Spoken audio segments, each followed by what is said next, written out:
So it's very rare that I'll ever find myself in this position, but I honestly have to be honest, I don't know where this show's gonna go. Which is weird because you don't have to be great at analyzing anime to be able to notice patterns and behaviors.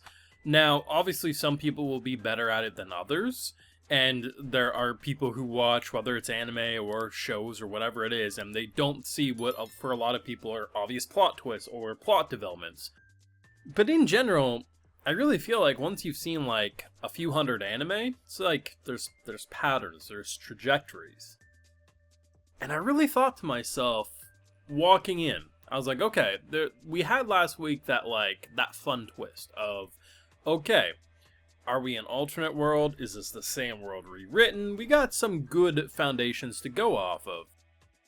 And honestly, throughout this entire episode, I kept saying to myself, I have no idea where we're actually going to go. This is clearly going to be a show that has more questions than answers. And if you're the type of person who needs a lot of answers short term, I doubt this is going to be a show for you. But if you do enjoy that slow burn reveal, this show is probably going to be quite rewarding. The only thing we can say we know for sure is what the characters themselves are saying. Now, I personally am still skeptical on it, but at face value, the characters are under the assumption that this is a different world, like an alternate reality. And I definitely think there's room for argument in favor of that. I'm still personally of the belief that it's the same world just rewritten, but we'll get into that later. Either way, though, to be so confused on where they were going to go, like the second half of episode 1 onwards, and even more so, because usually the more episodes you watch of something, the more you're like, okay, I see exactly what they want to do. Not with this show. As far as I know, the original Sid that was a hero in quote-unquote our boy Kai's original world was always him all along, and we're going to have some time travel shenanigans. Or we are in a completely separate world where I am so confused. Is it going to be a situation of parallel universes? Are they going to go the reason why, like, okay, these characters seemingly, like, are connected to him even though they've never really known him? Is it because of, like, the deja vu method? I have no idea. But it's very rare for me, after seeing as many anime as I have, for me to say I have no idea where this show's going. But that's exactly what I'm saying after episode 2 of this show. Now, of course, I do have full live reactions over on Patreon. If you want to see my full and good thought to any of these episodes, it's going to be over there exclusively. So, I first want to just kind of spitball some ideas I have. So, if we go under the assumption that this is a different world, right? Okay, in that case, how would we explain, if we look at episode 1, when he asked for the keys to that car, he instinctively threw him the keys. Why would he do that unless he knew him? So you have that, like, okay, clearly there is some elements. When what's-her-name passed by and he called out, like, why are you dressed as a man? You always wanted to be a woman. You know, there's clearly, like, the worlds are very much almost identical, just instead of the humans having a victorious battle, the humans got their shit pushed in. And in doing so, history went very, very poorly. So, if we go under the assumption that this is a alternate world, we could go under the idea that, you know, let's say this is his original universe, this is the new one. Somehow he got thrown into this other one. Because they're so closely linked, you know, we could have the whole deja vu method where they almost feel like things have happened to them, or they have connections to people even though they really don't know the guy because of such close proximity to the original world. And I do think that makes sense, but it's like, a part of me generally thinks that it is all one. Now, the character, and I think what helps me want to commit to this theory a bit more, is that the characters, including our MC, are basically being presented as its two separate ones.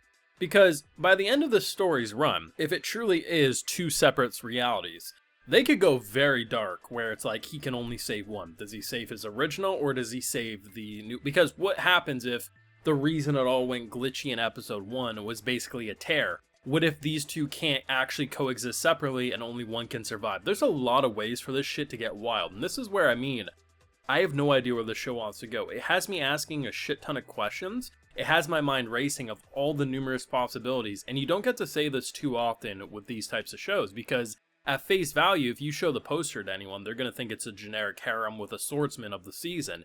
But in actuality, we're dealing with a sort of Steins Gate level plot that's almost kind of Final Fantasy-esque, and just like, it's so different than what you're initially expecting. Now, the thing is the main girl who was like is she a demon? She says don't call her a demon. I think she's hybrid. I think she's part angel, part demon. I think like maybe mom and dad were on opposite ends and that's why she's considered a disgrace.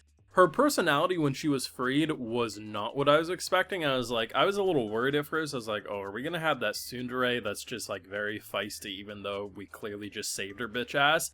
And then within like 3 seconds, she was actually pretty relatively like okay to be around. And honestly, it's kind of cute. You got this like nice little dynamic between the two of them. Both of them are feeling like outcasts, and she's also one who basically understands what is essentially normal reality, at least from Kai's point of view. It seems the discrepancy happens when she goes to fight Vanessa, and I guess maybe it's a difference of if she wins versus loses, potentially. It's really hard to say.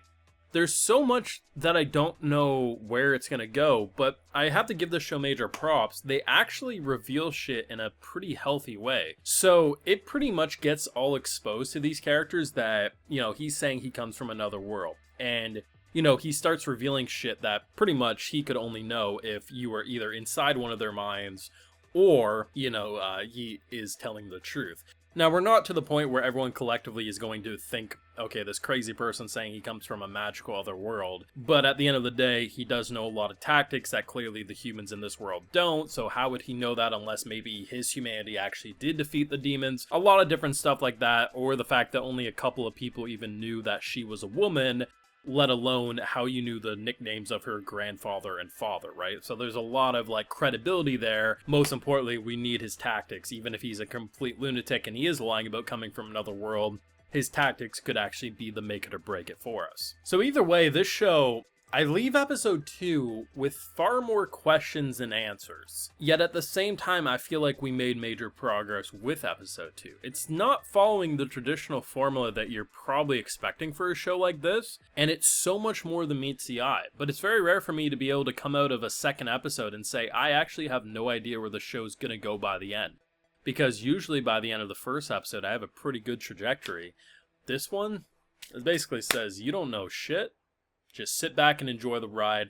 Theorycraft, but just know probably most of your theories are going to be wrong, and that's actually pretty damn exciting. Now, of course, those are my feelings. I'd love to know everyone's thoughts, and especially theories if you got any, because, I mean, at face value, they are saying that they're separate worlds.